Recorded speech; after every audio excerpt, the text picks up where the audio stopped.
Well, good afternoon. Good afternoon. It was so appropriate to see both Mayor Menino and Mayor Bloomberg in these little slides for what I'm about to talk about.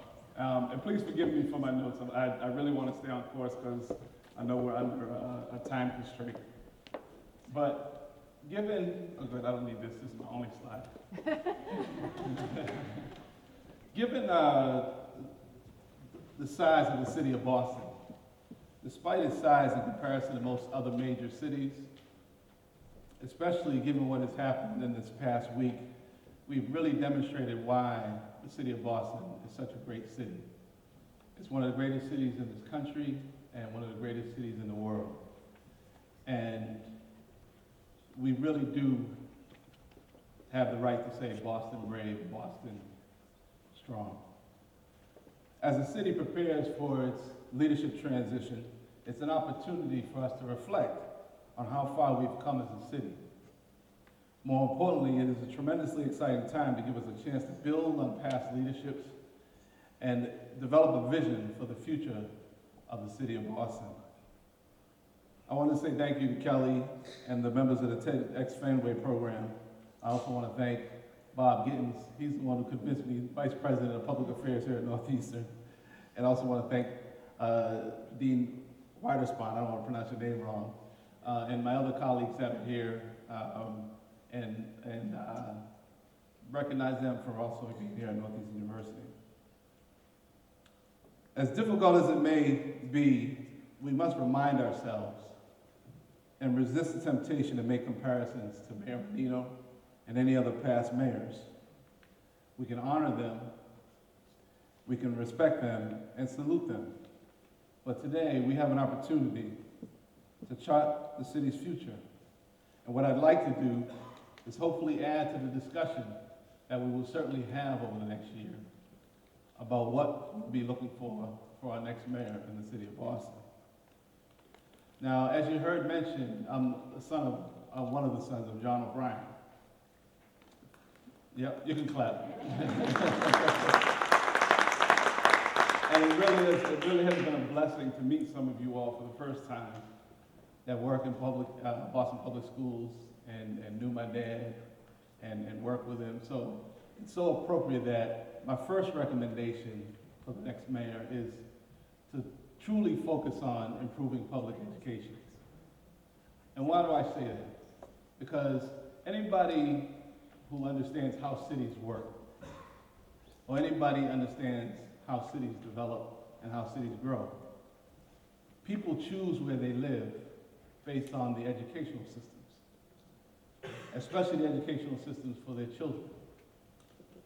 And so to the degree that we can really make public education what it should be and what it could be, it will help to improve and enhance the city as a whole.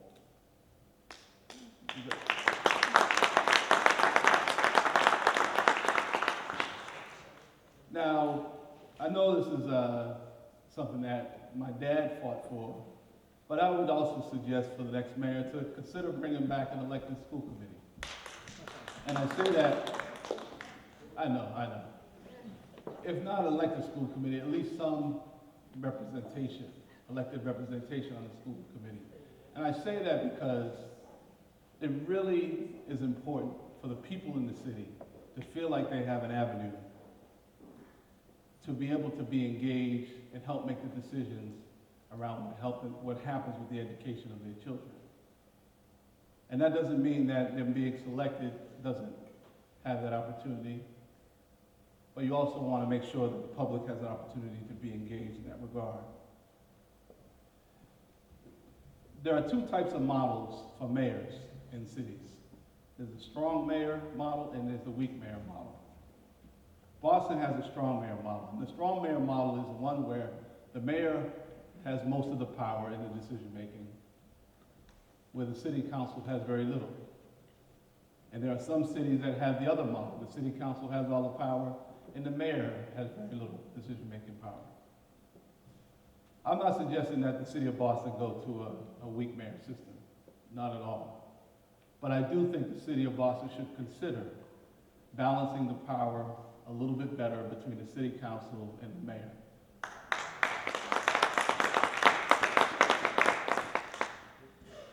Now, I know this one is a little bit controversial, and I suspect we won't find any candidate willing to commit to it.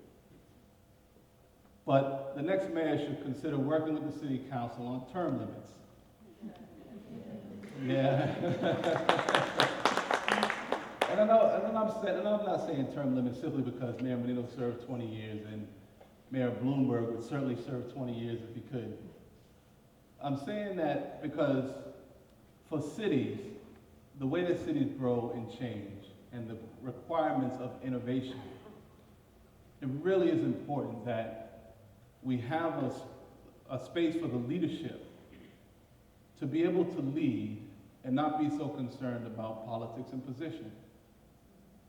Now, granted, term limits could be anywhere, 1 term, 2 terms, 3 terms, whatever it is. But when a person in a position of power knows, as President Obama has articulated, that they not necessarily have to worry about the politics anymore, then they can really focus on the issues that are important and not have to look at it from a political perspective. We were fortunate that Mayor Menino was a mayor that was really committed to the neighborhoods.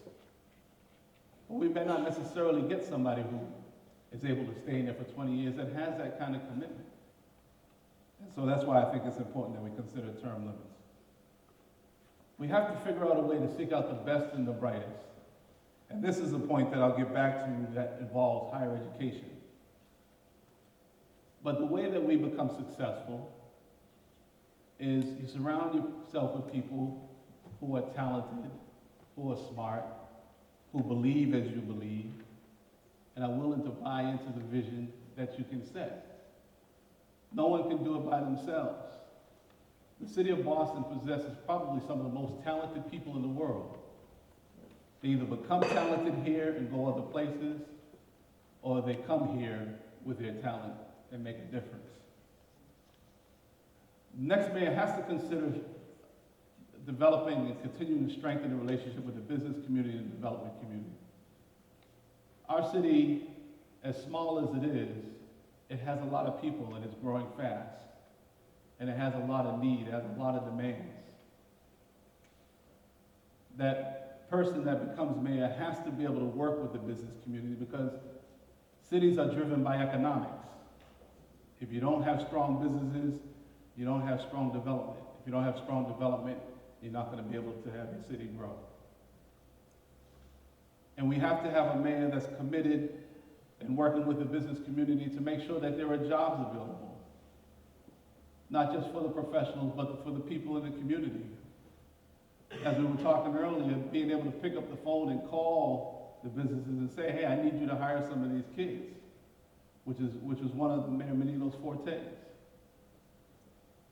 Being able to make sure that the business community is willing to work with the mayor. Make the process of housing development a little bit easier. Boston doesn't have a demand problem. We have a lot of people in the city looking for housing. We have a supply problem. And if you talk to people who are in housing development, they will tell you how difficult it is to get new housing built. And it doesn't necessarily have to be in the city of Boston. It could be on the outskirts of the city of Boston, along transportation routes. Anything that we can do to increase the amount of housing, release the pressure on the housing market, and also begin to make housing much more affordable because it's becoming unaffordable. We must, as I started to talk about with the talented population in our city, work with higher education institutions. And I don't say that just because I'm here at Northeastern University. And I know every August, we have a small city that moves into the city called students. And they put an awful lot of demands on the city's infrastructure. They put an awful lot of demands on the city's services.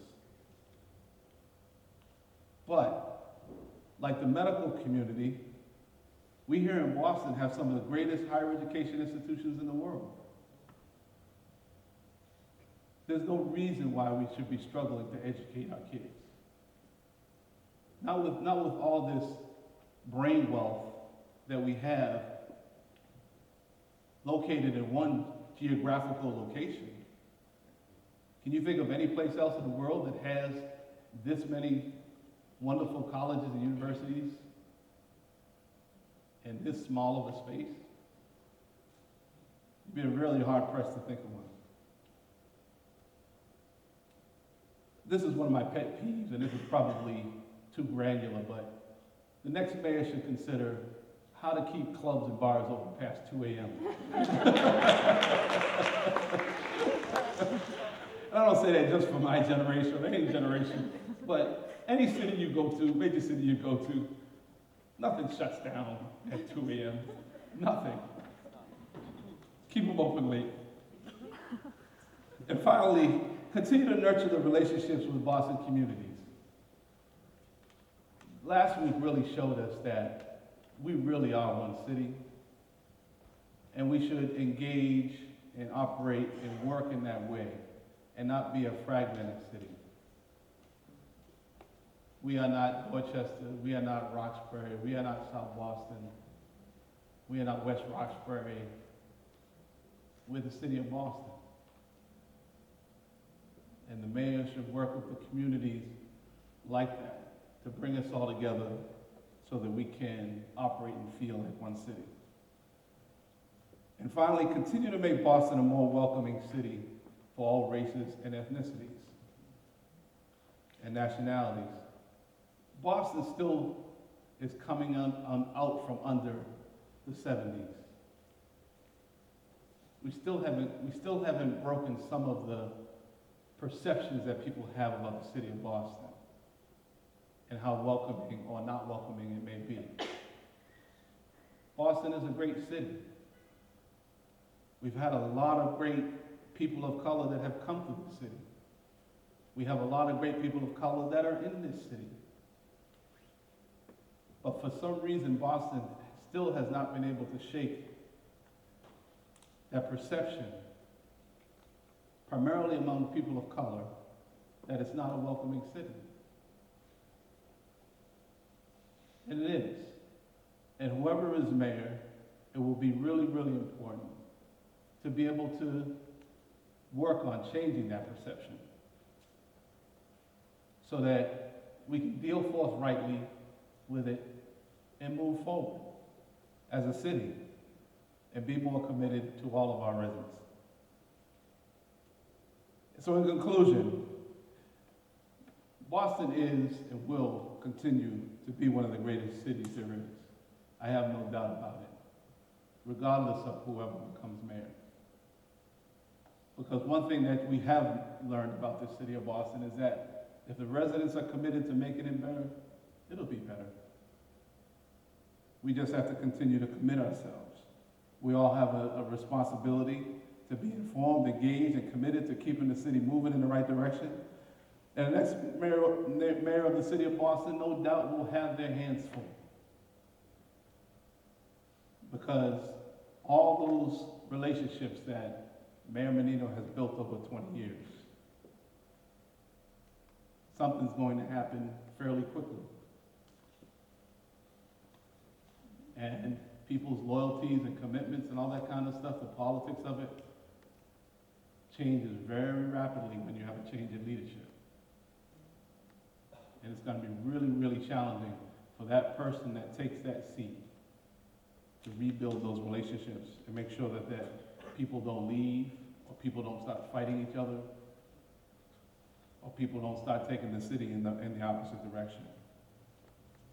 If we remain focused on what it takes to make this city great, and if the mayor commits their administration to continue to make it the example of what a city can be and should be, we all will be able to, we will continue to be able to say that Boston is brave and Boston is strong. Thank you.